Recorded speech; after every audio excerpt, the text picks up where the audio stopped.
إن الحمد لله نحمده ونستعينه ونستغفره ونعوذ بالله من شرور أنفسنا ومن سيئات أعمالنا من يهده الله فلا مضل له ومن يضلله فلا هادي له وأشهد أن لا إله إلا الله وحده لا شريك له وأشهد أن محمدًا عبده ورسوله يا أيها الذين آمنوا اتقوا الله حق تقاته ولا تموتن إلا وأنتم مسلمون يا أيها الناس اتقوا ربكم الذي خلقكم من نفس واحدة وخلق منها زوجها وبث منهما رجالا كثيرا ونساء واتقوا الله الذي تساءلون به والأرحام إن الله كان عليكم رقيبا يا أيها الذين آمنوا اتقوا الله وقولوا قولا سديدا يصلح لكم أعمالكم ويغفر لكم ذنوبكم ومن يطع الله ورسوله فقد فاز فوزا عظيما أما بعد فإن خير الحديث كتاب الله وخير الهدي هدي محمد صلى الله تعالى عليه وسلم وشر الأمور محدثاتها وكل محدثة بدعة وكل بدعة ضلالة وكل ضلالة في النار من يطع الله ورسوله فقد رشد واهتدى ومن يعص الله ورسوله فقد ضل وغوى اللهم صل على محمد وعلى آل محمد كما صليت على إبراهيم وعلى آل إبراهيم إنك حميد مجيد اللهم بارك على محمد وعلى آل محمد كما باركت على إبراهيم وعلى آل إبراهيم إنك حميد مجيد سبحانك لا علم لنا إلا ما علمتنا إنك أنت العليم الحكيم رب اشرح لي صدري ويسر لي أمري واحلل عقدة من لساني يفقه قولي أعوذ بالله من الشيطان الرجيم من همزه ونفخه ونفثه بسم الله الرحمن الرحيم ولقد نعلم أنك يضيق صدرك بما يقولون فسبح بحمد ربك وكن من الساجدين واعبد ربك حتى يأتيك اليقين یہ سورۃ الحجر کی آخری 3 آیات ہیں اور یہ سورہ مبارکہ مکہ میں نازل ہوئی جہاں مشرکین مکہ کی سختیاں اور ان کا تشدد اور ان کے نفسیاتی طعنے اور جسمانی اذیتیں اپنے شباب پر تھیں اور اللہ رب العزت اپنے رسول کو صلی اللہ علیہ وسلم تسلی دے رہا ہے، فرمایا کہ وَلَقَدْ نَعْلَمُ، اور بتا تحقیق ہم جانتے ہیں، أَنَّكَ يَضِيقُ صَدْرُكَ، کہ آپ کا سینہ بہت تنگ ہوتا ہے، بِمَا يَقُولُونَ، ان کی باتوں سے، جو یہ باتیں کرتے ہیں اور طعنے دیتے ہیں، آپ کا سینہ بڑی تنگی محسوس کرتا ہے۔ یہاں تنگی کے لیے ضیق کا لفظ استعمال ہوا، اور ضیق سے مراد ایسی اذیت اور ایسی تنگی جس کو دل برداشت نہ کر سکے، اور یہ معاملہ واقعتاً نبی کی برداشت سے باہر تھا۔ نبی تو اپنی امت کی نجات کا حریص ہوتا ہے، ایک ایک بندے کی ہدایت کا متمنی ہوتا ہے، اور جہاں بے شمار لوگ اذیتیں دیں، تکذیب کریں، طعنے دیں، شاعر کہیں، مجنون کہیں، جادوگر کہیں، اور طرح طرح کے القابات سے نوازیں، تو وہاں اس اذیت کا عالم کیا ہوگا؟ بلکہ نبی علیہ السلام کا نام تک تبدیل کر دیا کہ ان کو محمد نہ کہا کرو صلی اللہ علیہ وسلم، کیونکہ محمد کا معنی تعریف کیا ہوا، تو تعریف تو ہم کریں گے نہیں، تو اس کا الٹ مذمم رکھ لو، مذمت کیا ہوا۔ اب جب بھی آپ کا ذکر کرتے، آپ کا نام لیتے، مذمم کہہ کر نام لیتے۔ اس کا جواب نبی علیہ السلام نے دیا تھا، سیدہ عائشہ صدیقہ سے فرمایا کہ انظری کیف صرف اللہ عنی سب قریش، کہ عائشہ دیکھو اللہ تعالیٰ نے مجھ سے قریش کی گالیاں کیسے پھیر دیں۔ یسبون مذمما، دن رات وہ مذمم گالی دیتے ہیں، وانا محمد، اور میں محمد ہوں صلی اللہ علیہ وسلم۔ یہ ان کی اذیتوں کے احوال تھے۔ آغاز ہی ان تکلیف دہ باتوں سے ہوا جب آپ نے قول و لا الہ الا اللہ کی دعوت پیش کی، ستھری اور نفیس دعوت۔ سگے چچا نے کہا کہ تب لک سائر الیوم، تیرے ہاتھ ٹوٹ جائیں، الہذا جمعتنا، ہمیں اس کام کے لیے جمع کیا تم نے۔ یہ ان کا نقطہ آغاز تھا۔ اور جو مکہ کے 13 سال آپ نے گزارے انہی اذیتوں اور طعنوں میں گزارے، جس کی آپ تنگی محسوس کرتے تھے اور بڑی ایک تکلیف محسوس کرتے تھے، اور تکلیف بھی ایسی جو ناقابل برداشت ہو۔ تو اللہ تعالیٰ فرما رہا ہے ہم جانتے ہیں آپ کے دل کی تنگی کو، آپ کے سینے کی تنگی کو، بما یقولون، ان کی باتوں سے۔ ایک اور مقام پر انا کفیناک المستہزئین، یہ جو مذاق اڑانے والے ہیں ہم ان کے مقابلے میں آپ کو کافی ہو جائیں گے، ہم آپ کی کفایت کریں گے۔ تو آپ کو تنگی محسوس نہ کریں، کوئی تکلیف محسوس نہ کریں، بلکہ کیا کریں؟ 3 کام کریں۔ فسبح بحمد ربک من الساجدین، تسبیح کرو، اپنے رب کی تسبیح کرو۔ اور تسبیح کیسی؟ بحمد ربک، رب تعالیٰ کی حمد کے ساتھ۔ یعنی خالی تسبیح کافی نہیں ہے، بلکہ اس کی حمد بھی ہو۔ تسبیح جو ہے وہ مقرون بالحمد، متلبس بالحمد، حمد کے ساتھ ملی اور حمد کے ساتھ جڑی ہوئی۔ یہ 2 کام ہو گئے، تسبیح اور تحمید۔ یہ 2 کام آپ کریں بڑی قوت کے ساتھ اور بڑی شدت کے ساتھ۔ وَكُن مِّنَ السَّاجِدِينَ، اور ہو جاؤ سجدہ کرنے والوں میں سے، یعنی نمازیں ادا کرو، نفل پڑھو، خوب سجدوں پر سجدے کرو۔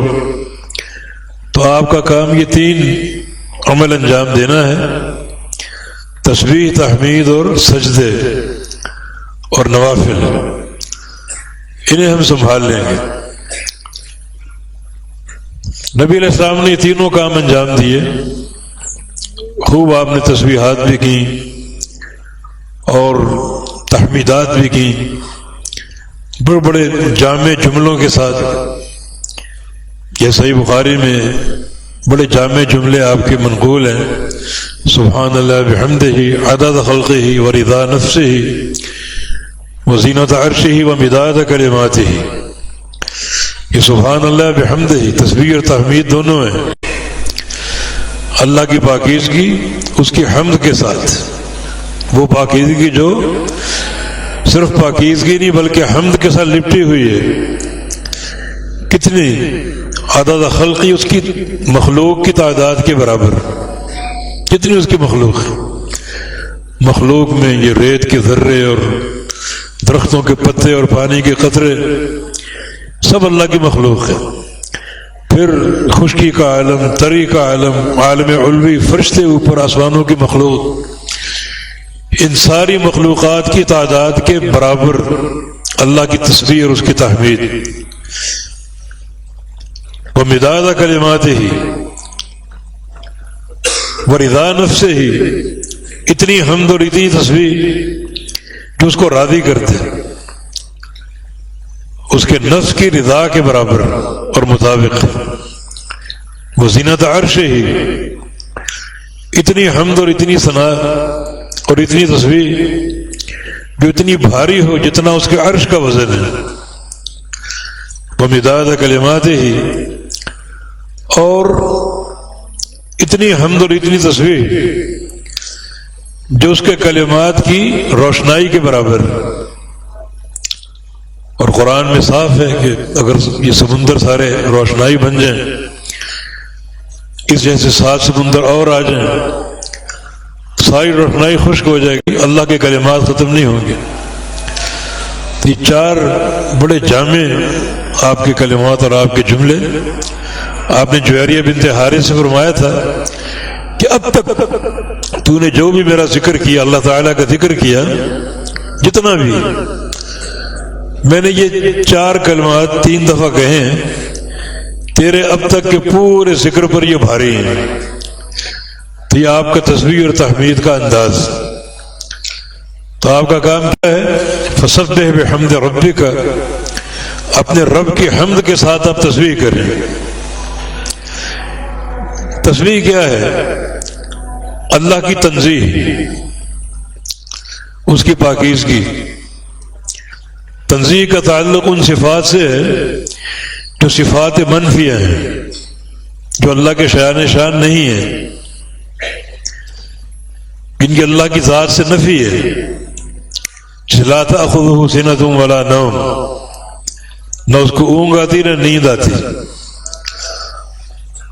یہ صفات منفیہ، اللہ تعالیٰ پاک ہے سونے سے، اونگنے سے۔ یہ سونا اور اونگنا صفات نقص، زندگی کی کمی ہے۔ انسان سو جاتا ہے تو ہر چیز سے لا تعلق ہو جاتا ہے۔ اللہ تعالیٰ اس کمزوری سے پاک ہے، یہ اس کی تسبیح ہے۔ ما مسنا من لغوب، اللہ نے آسمانوں کی تخلیق کا ذکر کیا، 7 آسمان ہم نے پیدا کر دیے اور تھکے نہیں ہم۔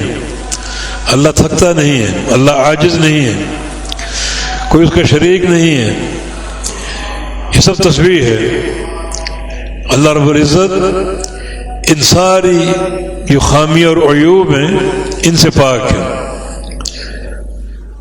تسبیح صفات منفیہ کے ساتھ، ہر عیب کی نفی، ہر نقص کی نفی، پھر بحمد ربک، اپنے رب کی حمد کے ساتھ۔ حمد میں صفات کا اثبات ہے، وہ حی ہے، قیوم ہے، سمیع اور بصیر ہے، رحمان الرحیم ہے، رزاق ہے، جبار اور قہار اور ستار ہے۔ یہ سارے اللہ رب العزت کے نام اور اس کی صفات جن سے اللہ متصف ہے۔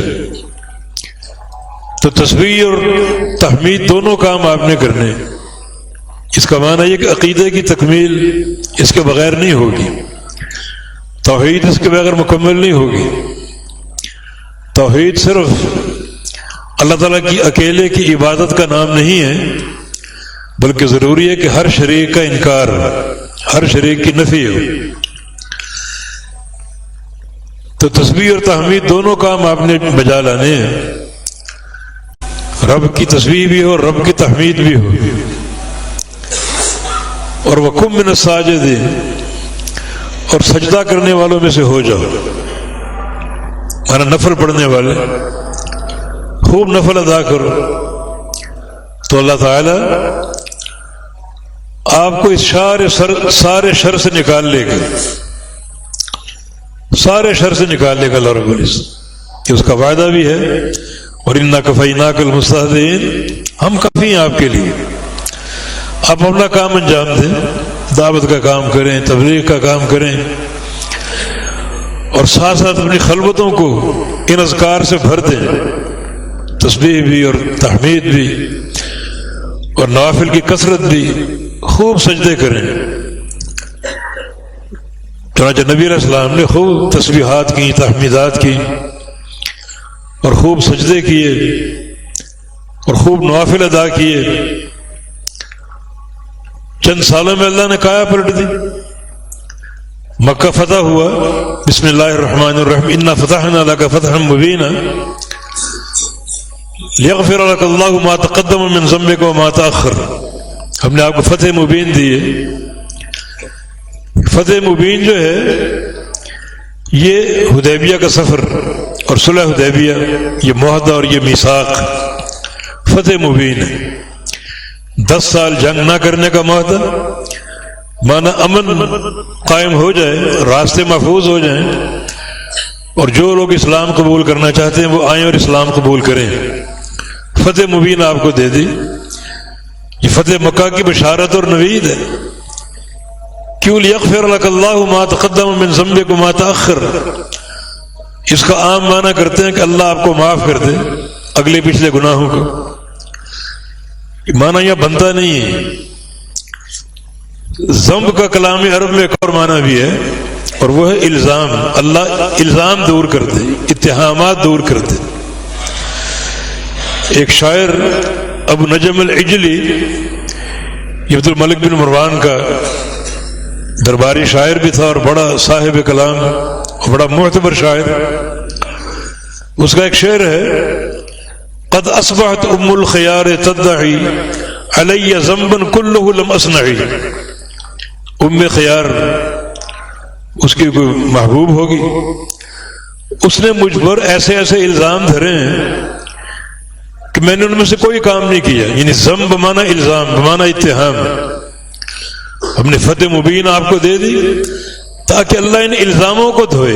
کوئی آپ کو جادوگر کہہ رہا ہے، کوئی آپ کو ساحر کہہ رہا ہے، کوئی آپ کو مجنون کہہ رہا ہے، کوئی آپ کا نام مذمم رکھ رہا ہے. اللہ ان الزاموں کو دھو دے. یہ فتح مبین اس بات کی نوید بھی ہے. اور پھر دھوئے اللہ تعالیٰ نے. مکہ فتح ہو گیا. اب آئے کوئی مائی کا لال آپ کو ساحر کہنے کے لیے، کوئی مجنون کہنے کے لیے آئے، کوئی میدان میں آئے، ساری زبانیں گونگ ہو گئیں. آپ ہجرت کر کے مدینہ تشریف لائے تھے.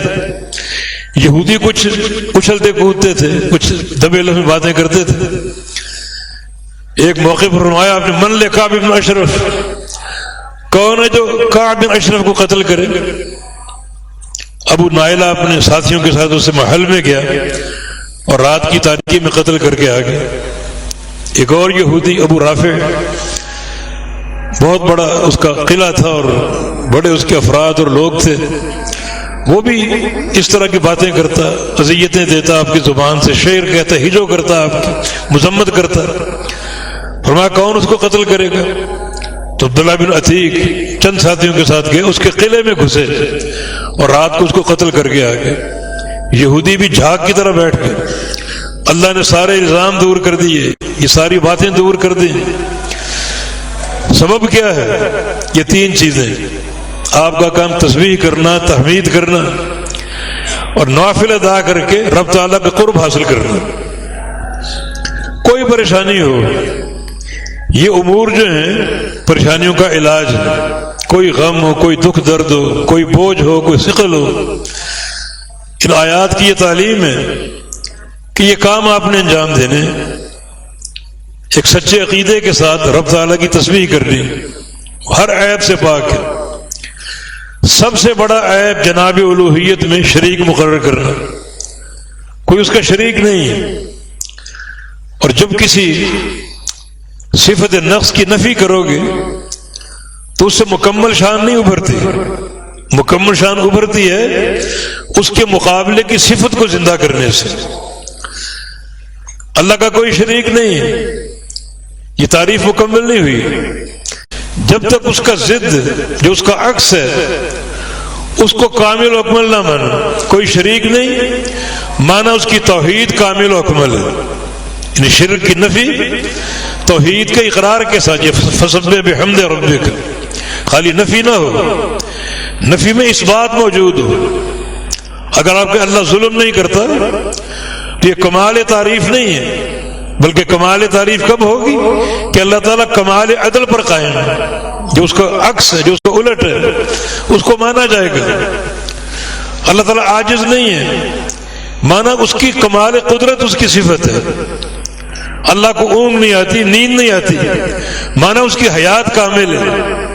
یہ تسبیح اور تحمید دونوں رب تعالیٰ کی شان کہ ہر عیب سے پاک ہے، اور اس عیب کے مقابلے میں جو اثباتی صفت ہے اس کا اقرار و اعتراف، یہ توحید کی تکمیل ہے. تو خالی اثبات مکمل توحید نہیں جب تک شرک کی نفی نہ ہو، اور خالی نفی مکمل توحید نہیں جب تک توحید کا اثبات نہ ہو. دونوں باہم لازم ملزوم ہیں. کئی مقامات پر حکم اکٹھا ہے، سبح بحمد ربک، سبح بحمد ربک. اللہ کی تسبیح کرو اس کی حمد کے ساتھ تاکہ توحید مکمل ہو اور جو توحید کے تقاضے وہ پورے ہوں. سنت کی محبت اس وقت تک کامل قرار نہیں دی جائے گی جب تک بدعت کی نفرت نہ ہو، اور بدعت کی نفرت اس وقت تک کامل قرار نہیں دی جائے گی جب تک سنت کی محبت نہ ہو. شرک کی نفرت اس وقت تک کامل نہیں جب تک توحید کی محبت نہ ہو، اور توحید کی محبت اس وقت تک کامل نہیں جب تک شرک کی نفرت اور مذمت نہ ہو. تو یہ دونوں چیزیں باہم ملا کر عقیدہ توحید کی تکمیل بنتے ہیں. تو آپ نے تسبیح اور تحمید دونوں انجام دینے، وَكُن مِّنَ السَّاجِدِينَ، اور خوب سجدے کرنے ہیں اور خوب نفل ادا کرنے. نبی علیہ السلام آپ کا یہ معمول تھا، کان اذا حضب الامر فزع الى الصلاۃ. جب پریشان ہوتے آپ لاچار ہوتے نماز کی طرف، جب پریشانی آتی کوئی کسی قسم کی. اور نبی کی پریشانی کیا ہوتی ہے؟ دعوتی امور کی، دین کے تعلق سے. کوئی صحابہ کو مار رہا ہے، کوئی آپ کو مجنون کہہ رہا ہے، کوئی آپ کو دیوانہ کہہ رہا ہے. اللہ تعالیٰ نے فرمایا تھا ان سے کہو قل ما اسألکم علیہ اجرا الا المودۃ فی القربى، کہ میں جو دعوت دے رہا ہوں کوئی اجر نہیں چاہتا، میں کوئی پیسے کا مطالبہ نہیں ہے کہ تم بادشاہتیں پیش کر رہے ہو، خوبصورت عورتیں پیش کر رہے ہو، دولتیں پیش کر رہے ہو، کچھ نہیں چاہیے. لیکن الا المودۃ فی القربى، قرابت داری کا خیال تو کر لو. میں کسی کا بھتیجا ہوں، کسی کا بھائی ہوں، اس رشتے کو تو نبھا لو. کیوں مجھے اذیتیں دیتے ہو، راستے میں کانٹے بچھاتے ہو، گڑھے کھودتے ہو، شاعر اور دیوانہ کہتے ہو، کل تک صادق اور امین کہتے تھے، کیا ہو گیا ان زبانوں کو؟ تو مودۃ فی القربى، یہ قرابت داری کی محبت کا خیال کر لو. اس قدر اذیتیں دی گئی. لیکن آپ صلی اللہ علیہ وسلم جب بھی اس دعوتی زندگی میں، عملی زندگی میں کوئی ثقل آتا، کوئی بوجھ آتا، تو آپ رب تعالیٰ سے تعلق جوڑتے، ناطہ قائم کرتے، تسبیح کے ساتھ، تحمید کے ساتھ، اور نماز کی ادائیگی کے ساتھ. کان اذا حضب الامر فزع الى الصلاۃ. کوئی مشکل آ جاتی، کوئی الجھن آ جاتی، کوئی پریشانی آ جاتی، آپ لاچار ہوتے نماز کی طرف. کبھی کبھی بلال حبشی سے کہتے یا بلال ارحنا بالصلاۃ، بلال اذان کہو ہم نماز پڑھ کے راحت حاصل کر لیں. قرۃ عینی فی الصلاۃ، نماز پڑھتا ہوں ٹھنڈ پڑ جاتی ہے، میری آنکھوں کی ٹھنڈک ہے، چین آ جاتا ہے، سکون آ جاتا ہے، پریشانیاں ڈھل جاتی ہیں، دور ہو جاتی ہیں. اور اس کا ایک مظہر جو سورج گرہن کا واقعہ لوگوں نے اڑا دی کہ آج نبی کا بیٹا ابراہیم فوت ہوا ہے، تب سورج گرہن ہوا. اور جب کوئی مشہور بندہ پیدا ہوتا ہے یا مرتا ہے تو اس کی موت یا وفات پر یا اس کی پیدائش پر سورج گرہن ہوتا ہے. یہ بات یہودیوں نے چھوڑی. اب حالانکہ پریشان تھے، بیٹا فوت ہو گیا، آنکھیں تر ہیں، آنسو گر رہے ہیں، اور دل میں ایک غم اور ملال ہے، مگر خلاف عقیدہ بات برداشت نہیں.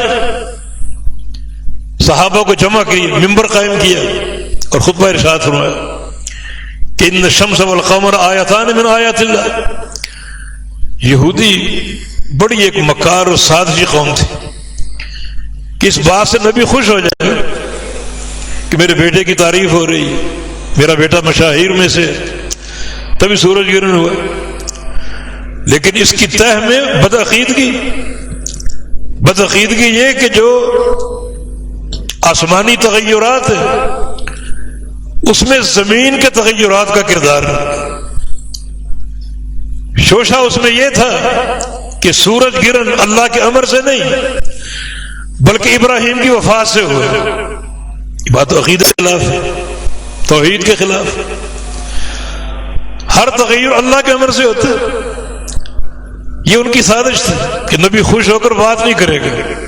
آپ نے ممبر قائم کر کے خطبہ ارشاد فرمایا ان الشمس والقمر آیتان من آیات اللہ، کہ سورج اور چاند اللہ کی نشانی ہے. لا ينکشفان للموت احد ولا لحیاتہ، انہیں گرن نہ کسی کی پیدائش پر لگتا ہے اور نہ کسی کے مرنے پر لگتا ہے. اللہ جھنجھوڑتا ہے. یخوف اللہ بہم عبادہ، اللہ اپنے بندوں کو جھنجھوڑتا ہے، ڈراتا ہے. فَإِذَا رَأَيْتُمْ ذَلِكَ فَافْزُعُوا إِلَى الصَّلَاةِ، اور جب تم یہ سورج گرہن دیکھو تو لاچار ہو جا نماز کی طرف. دکانیں بند کر دو، مشاغل چھوڑ دو، مسجد کا رخ کرو، صلاۃ الکسوف ادا کرو، لاچار ہو جاؤ، ڈر جاؤ اللہ تعالی سے. جو اللہ ایک اشارے، ایک امر سے اتنے بڑے سورج کو بے نور کرنے پر قادر ہے، تمہاری کیا ہستی ہے؟ کس ذام پر تم اچھلتے ہو؟ کس ذام پر یہ باتیں کرتے ہو؟ بدعقیدگی، شرک اور بدعت کس ذام پر کرتے ہو؟ سو چھوڑ دو سب کچھ اور مسجد کا رخ کرو. یہ بھی اس بات کی دلیل ہے. کوئی گھبراہٹ ہو، کوئی فزع ہو، کوئی جزع ہو، کسی قسم کی پریشانی ہو، علاج جو ہے وہ نماز، علاج جو ہے وہ نماز. یہی صحابہ کی تربیت. آپ عبداللہ بن عباس رضی اللہ عنہ سفر پر تھے، کچھ ساتھی ساتھ تھے، گھوڑے پر چلے جا رہے ہیں. پیچھے سے قاصد آیا اور خبر دی ان کے بھائی قثم بن عباس کی وفات کی. کیا آپ کا چھوٹا بھائی قثم بن عباس فوت ہو گیا؟ بڑا ملال و رنج ہوا. سواری ایک طرف لے گئے اور نیچے اترے اور 2 رکعت نماز ادا کی، نفل ادا کی، اس پریشانی کو کم کرنے کے لیے، پریشانی کو ختم کرنے کے لیے. ساتھ قرآنی آیت سے استدلال کیا کہ وَاسْتَعِینُوا بِالصَّبْرِ وَالصَّلَاةِ، اپنے امور میں مدد حاصل کرو صبر سے اور نماز سے. صبر کرو گے اللہ تعالیٰ آسانیاں پیدا کر دے گا، نماز پڑھو گے اللہ آسانیاں پیدا کر دے گا. اس آیت کریمہ سے استدلال کیا اور اللہ تعالیٰ یقیناً جو اس کا فرمان ہے کہ صبر کر کے اور نماز ادا کر کے ساری پریشانی میں مدد حاصل کرو، پریشانیاں دور ہو جائیں گی، دکھ ختم ہو جائیں گے، درد جاتے رہیں گے اللہ تعالیٰ کے اس فرمان کی تعمیل کے بعد. بعض اوقات ایک نقد نفع حاصل ہو جاتا ہے. مسند احمد بن حنبل میں نبی علیہ السلام نے ایک قصہ بیان کیا. جریج بنی اسرائیل کا عابد، بڑا عابد تھا، کٹیا ایک بنا رکھی تھی، اس میں خلوت گزین رہتا اور ہر وقت نفل اور نمازیں اور اللہ کا ذکر. قوم نے اس کو بدنام کرنا چاہا، چنانچہ اللہ کا امر، اللہ کی حکمت، ایک فاحشہ عورت تھی، اس نے ایک بچے کو جنم دیا. اس کو گھیر لیا گیا، بھائی تمہاری تو شادی نہیں، بچہ کہاں سے آ گیا؟ تو اس نے جریج کی طرف اشارہ کیا، بچہ جریج کا. اب قوم پل پڑی، جریج کی کٹیا پر حملہ کر دیا. اس وقت نظام یہی تھا کہ زنا کا ارتکاب کرنے والا واجب القتل ہے. اس عورت کو بھی پکڑ لیا گیا اور جریج کو بھی گرفتار کر لیا گیا قتل کرنے کے لیے. پوچھا معاملہ کیا ہے؟ معاملہ ہی کہ یہ تمہارا بچہ ہے، اس عورت کا دعویٰ یہ بچہ تمہارا ہے. تھوڑی ساری قوم جمع، بچے کو بلا لیا اور کہا کہ پہلے مجھے 2 نفل پڑھنے تھے. یہ وَاسْتَعِینُوا بِالصَّبْرِ وَالصَّلَاةِ، 2 رکعت نماز ادا کرنے تھے.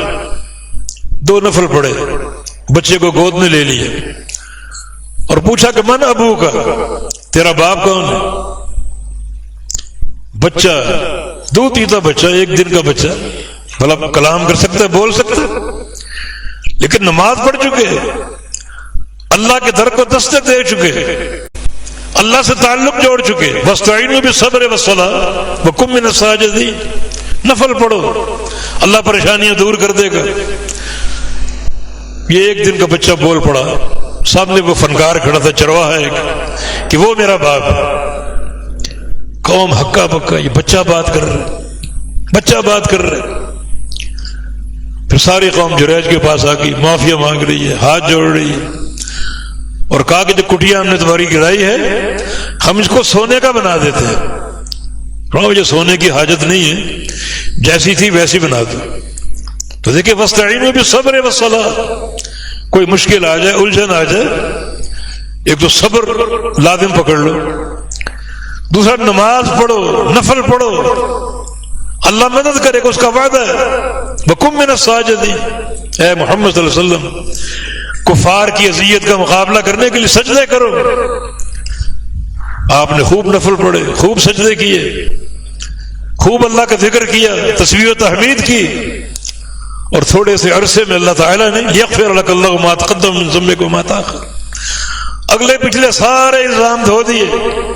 آئے کو میدان میں کوئی میرے نبی کو ساحر کہہ کے دکھائے, کوئی جادوگر کہہ کے دکھائے, ساری زبانیں گونگ ہو گئی.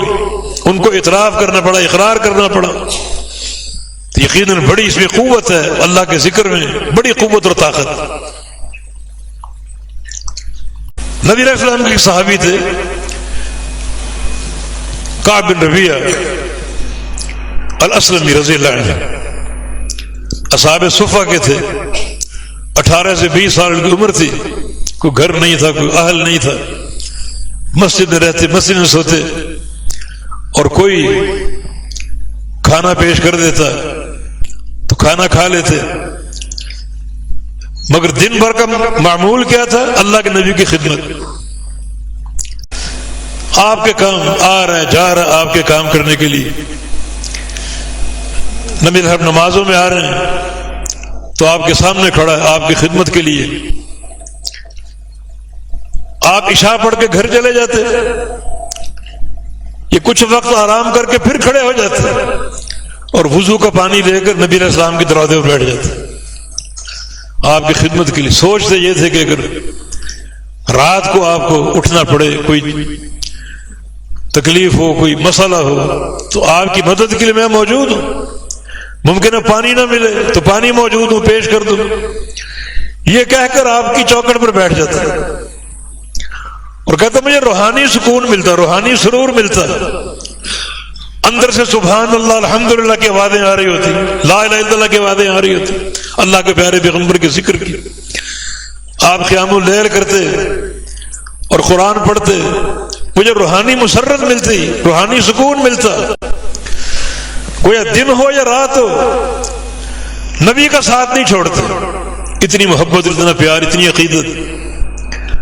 اور ایک دن واقعی اللہ کے پیغمبر صلی اللہ علیہ وسلم کو پانی کی طلب ہو گئی.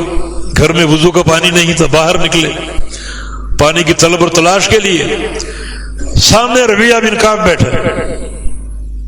ربیعہ تم یہاں؟ عرض کیا میں تو مدتوں سے آ رہا ہوں. یہ سوچ کر بڑا خوش ہوئے, کیا محبت کا عالم, بڑا خوش ہوئے. اب آپ کو وضو کروا رہے ہیں اور فرما رہے ہیں ربیعہ سل تعطا, کچھ مانگو تمہیں دیا جائے گا, جو مانگو گے عطا ہوگا. بہت بڑی ضمانت آپ نے دے دی, جو سوال کرو گے ملے گا. کچھ سوچنے کی مہلت مانگی. بہت کچھ مانگ سکتے تھے, اکیلے ہیں, شادی ہو جائے, گھر مل جائے, کوئی کاروبار مل جائے, کوئی کھیتی باڑی کی سبیل بن جائے, کوئی باغات مل جائے, جو مانگو گے ملے گا. ہر خیال کو جھٹک دیا. شادی کا سوال کروں, گھر کا سوال کروں, دنیا کے کاروبار کا سوال کروں, زندگی تو گزر جائے گی. ہر خیال جھٹک دیتے. سوچا کہ جنت مانگی, آخرت کی طلب. پھر یہ نقطہ ذہن میں آیا کہ آخرت میں اگر جنت مانگ بھی لوں تو وہ نبی جس کی دن رات خدمت کرتے ہیں وہ کہاں ہوگا اور میں کہاں ہوں گا. وہ تو اعلیٰ علیین میں اللہ کا قرب ان کو حاصل ہوگا. ملاقات تو نہیں ہوگی، دنیا میں دن رات آپ کے ساتھ ہے۔ نبی علیہ السلام کے پاس آ گئے، ربیہ کیا سوچا؟ عرض کیا کہ اسألک مرافقتک فی الجنہ، مجھے جنت چاہیے اور جنت میں آپ کی رفاقت چاہیے، جیسے اللہ نے دنیا میں آپ کی رفاقت دی، دن بھر آپ کے ساتھ ہیں، رات آپ کی چوکھٹ میں گزارتے ہیں، بڑا ایک روحانی سکون، یہ جدائی نہیں چاہتا، جنت تو ہے ہی ہے مگر آپ کی رفاقت کے ساتھ۔ ربیہ بڑا اونچا سوال کر لیا تم نے، اس کے لیے کیا کرنا پڑے گا؟ اعنی علی نفسک بکثرۃ السجود، اب میری مدد کرنی پڑے گی کثرت سجود کے ساتھ، نفل پڑھو خوب، یہ مقام بہت اونچا ہے، یعنی جنت اور جنت میں میری رفاقت، میری مصاحبت، مقام بہت اونچا ہے، اس کے لیے کثرت نوافل، خوب سجدوں پر سجدے کرو، اللہ تعالی اس مقام تک پہنچا دے گا۔ یہ آپ نے ضمانت دی، جو کہو کہ پورا ہوگا، مگر طلب بہت اونچی، فرمایا ایک کام اور کر لو، پھر نفل ادا کرو، خوب سجدے کرو، اللہ تعالیٰ یہ مقام تمہیں عطا فرما دے گا۔ وجہ کیا ہے؟ اقرب ما یکون العبد من ربہ وہو ساجد، بندہ اپنے رب کے سب سے قریب کب ہوتا ہے؟ جب وہ سجدے میں، حالانکہ دور ہو جاتا ہے، کھڑا ہے تو کچھ تو اوپر ہے، سجدے میں نیچے گر چکا، پاؤں زمین سے ٹک چکے، گھٹنے بھی، ہاتھ بھی، سر اور پیشانی بھی، مگر سب سے قریب ہے، اللہ کے سب سے قریب آ چکے، اپنی حاجتیں مانگو، ضرورتیں مانگو، تکلیفوں کا ازالہ مانگو، جو پریشانیاں ان کا ازالہ مانگو، اللہ ہر شے عطا فرمائے گا، اس کا وعدہ ہے، وَقُم مِّنَ السَّاجِدِينَ، کہ سجدہ کرنے والوں میں سے ہو جاؤ، نفل ادا کرنے والوں میں ہو جاؤ، تو اللہ تعالیٰ تمہیں خوب عطا کرے گا۔ مسجد میں ایک بزرگ کو دیکھا گیا، 2 نفل پڑھے، پھر کھڑے ہو گئے، پھر 2 نفل پڑھے، پھر 2 نفل، جمعے کا دن، کچھ نوجوان ان کے پاس گئے کہ آپ نفل پہ نفل پڑھ رہے ہیں، کچھ اندازہ بھی کیا پڑھ رہے ہیں، کتنا پڑھ رہے ہیں، کوئی حساب بھی ہے؟ جمعے سے قبل نوافل کا حساب نہیں ہے، ثم صلی ما قدر لہ، جو وقت سے پہلے آ جائے مسجد میں، جو مقدر ہو وہ نماز پڑھے، 2 نفل پڑھ لے، 2 پڑھ لے، 4 6 8 10 50 100 جتنے مرضی پڑھ لے۔ آپ ابن رجب فرماتے ہیں کہ بعض سلف صالحین جمعہ پڑھنے جاتے ہاتھوں میں چراغ لے کر،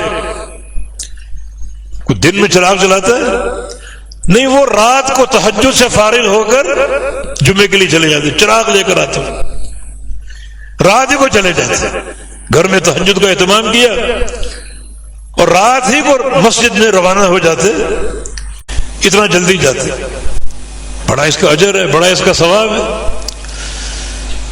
تو اس سے پوچھا کوئی حساب ہے آپ کا؟ نفل پہ نفل پڑھتے جا رہے ہیں۔ اس نے کہا کہ اخبرنی حبی ابو القاسم، مجھے میرے پیارے نے بتایا، ابو القاسم، ان کی آنکھیں کھول گئی، پیارا ابو القاسم رسول اللہ صلی اللہ علیہ وسلم، کون ہو تم؟ کہا کہ نبی کا صحابی ابو ذر غفاری رضی اللہ عنہ۔ فرمایا جو جتنے بھی نفل پڑھے گا، سجدے کرے گا، اللہ ہر سجدے کے بدلے اس کا درجہ اونچا کرتا جائے گا، اونچا کرتا جائے گا، بڑھاتا جائے گا۔ یہ تو ارتفاع علوم درجات، ارتفاع درجات، درجات کی بلندی۔ تو دیکھیں جنت سب سے مہنگی دولت ہے، لموضع صوت فی الجنۃ خیر من الدنیا وما فیہا، ایک بالش جنت کی جگہ پوری دنیا سے قیمتی، تو جو اللہ ان نوافل کی برکت سے، ان سجدوں کی برکت سے سب سے قیمتی دولت دے سکتا ہے، تو دنیا کے کام کون سے مشکل ہیں، کون سے بھاری؟ ان پریشانیوں کو دور کرنا، دنیا کی نعمتیں عطا فرمانا تو بہت آسان کام ہے۔ جو اللہ جنت دے سکتا ہے، سب سے مہنگی دولت اور سب سے قیمتی دولت، تو دنیا کا کام کون سا مشکل ہے؟ وہ بھی عطا کرے گا، دکھ درد دور کر دے گا، پریشانیاں دور کر دے گا۔ تو کم من الساجدین، سجدہ کرنے والوں میں سے ہو جاؤ. اور آگے فاعبد ربک حتی یاتیک الیقین، یہ ضروری امر ہے. رب تعالیٰ کی عبودیت میں آ جاؤ موت آنے تک. یہ خطاب رسول اللہ صلی اللہ علیہ وسلم، موت آنے تک، موت آنے تک اللہ کی عبادت کرنی ہے آپ نے. عقیدے کی بات تو واضح ہوگی، اللہ کے نبی پر بھی موت آئے گی. قل ان صلاتی و نسکی و محیائی و مماتی للہ رب العالمین. اللہ کے نبی کی موت ثابت ہے، انک میت و انہم میتون. ابوبکر صدیق کا خطبہ، من کان یعبد منکم محمد فإن محمد قد مات. لوگوں تمہارے دلوں میں اگر یہ بات ہے کہ محمد مصطفیٰ علیہ السلام کی عبادت کرنی ہے تو دیکھ لو یہ معبود فوت ہو چکے. اللہ کی عبادت فإن اللہ حی لا یموت، وہ حی، اسے موت نہیں آئے گی. اور دوسری بات کیا ثابت ہو رہی؟ اللہ کی عبادت تا دم حیات، مرتے دم تک. ان صوفیوں کا رد ہے یہاں پر، یہ کہتے ہیں مجذوب، پتہ نہیں اللہ ان کا کون سا سجدہ قبول کر چکا، ان کو نماز کی حاجت نہیں ہے، ان کا پتہ نہیں کون سا سجدہ قبول ہو چکا، اللہ کو کون سی ادا پسند آ گئی. سب سے بڑا اللہ کا مقرب محمد الرسول اللہ صلی اللہ علیہ وسلم، ہر سجدہ اللہ کو پسند، ہر ادا اللہ کو پسند. لیکن حتی یاتیک الیقین، اس عبادت پر قائم رہنا ہے، بندگی پر قائم رہنا ہے، عبودیت پر قائم رہنا موت آنے تک. یہ لوگ کس بات کی بھولی ہیں کہ ان کو اللہ نے نواز دیا، کوئی سجدہ اللہ قبول کر چکا ہے ان کا، نہ ان کو نماز کی ضرورت ہے، ان کو روزے کی ضرورت. بلکہ کہتے ہیں کہ پیر پر اعتراض ہی نہ کرو، شراب کے مصلے پر بیٹھا ہو کوئی اعتراض نہ کرو، حتیٰ کہ تمہارے گھر میں گھس کر تمہاری عزت اور حرمت کو پامال کر رہا ہو کوئی اعتراض نہ کرو، بس سر جھکا کے بیٹھے. اس قدر جہالتیں، اس قدر ضلالتیں. اور یہاں کیا ہے؟ وَاعْبُدْ رَبَّكَ حَتَّى يَأْتِيَكَ الْيَقِينُ، رب تعالیٰ کی عبادت کرو موت آنے تک. اور اللہ کے نبی نے موت آنے تک عبادت کی. یحادہ بین الرجلین، مرض الموت ہے، اور دو بندوں کے کندھوں پر ہاتھ رکھ کے آپ گھسٹتے پاؤں کے ساتھ مسجد میں جا رہے ہیں، گھسٹتے پاؤں کے ساتھ، پاؤں میں اٹھانے کی چلنے کی طاقت نہیں، پاؤں بے جان ہو چکے ہیں، پاؤں گھسٹ رہے ہیں اور مسجد میں جا رہے ہیں نماز پڑھنے کے لیے. حتی یاتیک الیقین، یہ فارمولہ ہے عافیت کا، آسانی کا جو اللہ پاک نے پیش کر دی. نبی کی سب سے بڑی تکلیف کیا ہے؟ قوم کے تانے، قوم کی ضلالتیں، قوم کا اسلام قبول نہ کرنا، قوم کی تکذیب کرنا. یہ ایک روحانی تکلیف ہے نبی کے لیے، روحانی تکلیف. اور لوگوں نے انتہا کر دی، انتہا کر دی لوگوں نے. حتیٰ کہ اتنا آپ تنگ آ گئے کہ اہل مکہ سے کہا کہ تم نے میری بات نہیں مانی، اب میں غیروں میں جاتا ہوں، دیکھنا کیسے میری بات مانے گی. آپ طائف چلے گئے، اہل طائف کو دعوت دی، ان کا سلوک اس سے بدتر، پتھر مار مار کر بے ہوش کر دیا. کئی بار آپ بے ہوش ہوئے، کئی بار. اور ایک بار تو ایسا ہوا نبی صابر اعظم، اتنی پتھروں کی بوچھاڑ ہوئی، جس طرف آپ کا چہرہ تھا آپ بھاگ اٹھے، جس طرف چہرہ تھا. فرشتے پیچھے پیچھے، بادلوں کے فرشتے سایہ کیے ہوئے، اشارے کے منتظر. آپ ذرا زبان سے کہہ دو اللہ ان کو برباد کر دے، ان پہاڑوں کے بیچ میں اس قوم کو پیس کے رکھ دوں گا. فرمایا نہیں، بعثت رحمت قلم بس لعان، رحمت بنا کر بھیجیں گے، لعان بنا کر نہیں، لعنت دینے والا نہیں، بد دعا کرنے والا نہیں. یہ اہل طائف کا سلوک تھا. نبی علیہ السلام کا فرمان ہے، ایک بار سید عائشہ صدیقہ نے پوچھا کہ سب سے سخت صورتحال کب بنی آپ کی؟ جنگ احد میں آپ زخمی ہوئے، سر زخمی ہوا، داڑھیں شہید ہو گئی، نڈھال ہو کر کھائی میں گر گئے. فرمایا سب سے سخت دن یہ طائف والا دن تھا. کتنی اذیت برداشت کی. صرف ایک غلام ساتھ واپس لوٹ رہے مکہ، کتنے بوجھل قدموں کے ساتھ. کیا سوچ رہے ہوں گے کہ میں کفار قریش کو کیا کہہ کر آیا تھا کہ تم نے میری بات نہیں مانی. اتنی نفیس دعوت ہے، دیکھنا یہ اہل طائف وہاں جا رہا ہوں کیسے اس بات کو قبول کر لیں. اور مکہ والے منتظر، اگر طائف والوں نے بات مان لی تو مانا قوت آ جائے گی. پھر ہم اس کو تنگ نہیں کر سکیں گے. تو اگر اہل طائف نے رد کر دیا پھر یہ تنے تنہا ہے، پھر مظالم ڈھائیں گے، پھر ہاتھ نہیں روکیں گے. اب اللہ کے نبی آ رہے ہیں بڑے بوجھل قدموں کے ساتھ.